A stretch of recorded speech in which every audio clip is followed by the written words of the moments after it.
that notification bell, like, share, comment, and subscribe. Gang, gang, gangy.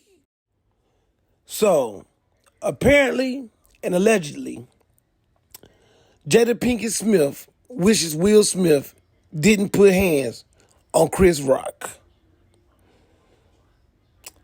According to a source, allegedly, Jada said it was in the heat of the moment and it was him overreacting, said an unknown source. He knows that and I know that. We're in agreement that he overreacted. I'm not one of these women who needs protecting. Will didn't need to do that. Will didn't need to do what he did. I didn't need protecting. I'm not a wallflower, says the strong, independent, stereotypical black woman named Jada Pinkett Smith. Yada, yada, yada. Oh, Jada. Jada. Shaking my head. Don't you know you just set women, especially black women, back 300 years? You just single-handedly destroyed the Protect Black Women movement. I know they gotta be pissed.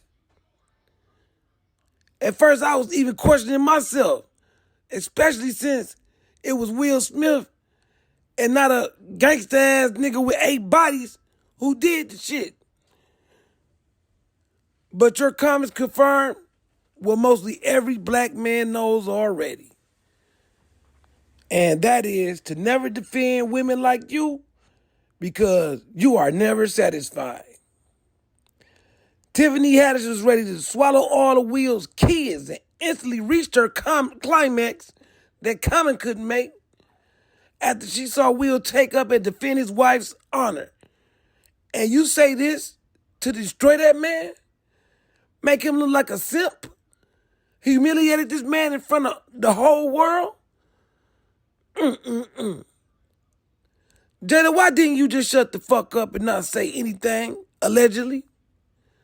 So black women, excuse me, thank Jada Pinkett Smith for killing the smack a nigga for his girl/wife trend before it even got started. Hit that notification bell, like, share, comment, and subscribe. Gang, gang, gangy.